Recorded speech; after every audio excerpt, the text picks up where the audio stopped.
it's Mary and I am chilling here in my PJs, and I thought I would just hang out with y'all for a second and let you know some updates about this channel, starting with the fact that I am starting a new series called Guzzle, where I'm going to be investigating shady money makers and spilling the tea on them and hoping that y'all are going to guzzle it up. This is the topic I've been interested in for so long, but if you have been following this channel for a while, then you know, you might be like, girl, I thought you made videos about making videos, you know, video editing tutorials, filmmaking tutorials. Or if you're here for the first time, you might be looking at this channel like, this channel seems very confused. But don't worry, I just happen to be a person who is interested in more than one thing.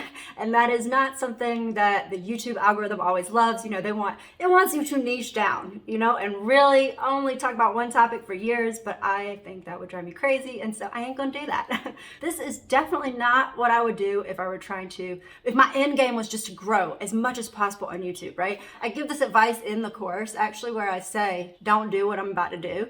The reality is that as soon as you post a video about hip hop dance, then inevitably some of your iguana peeps are not going to click on it, and then the platform's going to think this video is not very good, we shouldn't show it to a lot more people, and that's going to happen time and time again on your channel.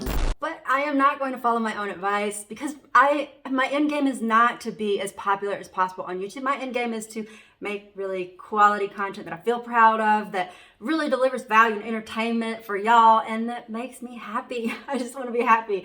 And you know, if I have a channel with 1 million subscribers, but I'm just like banging my head against the wall every day because I don't want to make a video about this topic again, then I'm not going to be happy. I have a feeling that there are a lot of creators that watch this channel, right? And so if you're a creator, I can imagine that you relate to this, and so I hope that you will stick around for the journey. I have a lot of other things that I want to talk about. I definitely will be making tutorials again at some point, because I know there's going to be new features that come out and new stuff that I want to talk about when it comes to creativity, but I really want to do this for a while. I have been interested in consumer protection issues and like business scandal stories for a long time. I actually studied journalism, and I got an internship with USA Today one summer, and I was so excited about it. It was like this big opportunity, but I got it at the money section at USAT, and that was not the section that I wanted. I thought that was going to be super dry and boring.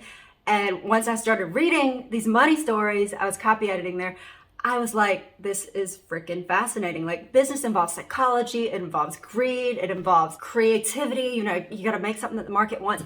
And I think that was where it really began. And then if you've watched my Draw My Life, then you know that right when I was graduating college, I actually became a plaintiff in this massive lawsuit against one of the biggest brokerage firms in the world. That got me interested in these issues too, and just realizing like there's a lot of scammy people out there who are ruthless and savage when it comes to taking people's money, and I want to call them out, okay? I want to call out fake gurus. There's an absolute abundance of them.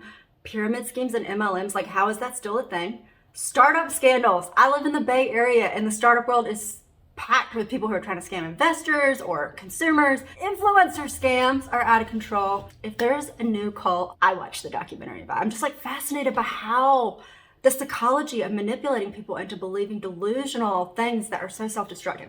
A lot of the stuff is sad, I will say, but I'm going to try to treat the subjects with reverence, but also put an injection of edutainment, because these are really important topics to learn about. But if a documentary looks like it's just going to depress me by the end of it, I'm not going to watch it. And there is some lunacy and some humor in how ridiculous some of these scammers are. On that note, last but not least, televangelists. And if you have any other topics that you think I should cover under this series, then let me know. This is not the only series that I'm going to be doing. Hopefully, in the next year, Miles and I are very interested in buying a home, and we want to get a fixer-upper, not like one of those fixer-uppers, you know, that has half a wall eaten by termites, or like the ceiling's all black from mold, because we are nowhere near experienced enough to tackle that, but something where, you know, like all of the surfaces they haven't been touched since the 70s, you know. We would love to learn how to tile, or, you know, just to replace some things and fix up a house and really be able to create. I crave to be able to create in 3D off of a screen sometimes. I don't know about y'all, but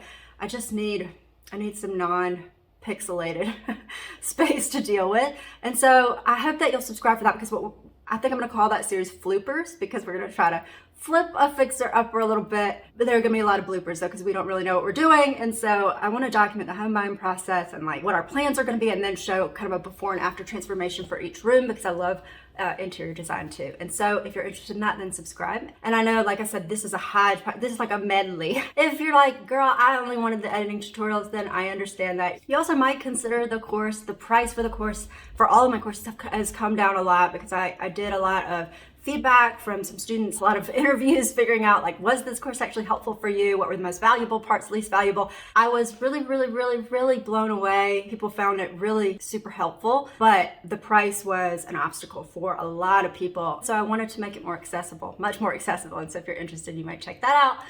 Is there anything else I wanted to tell you?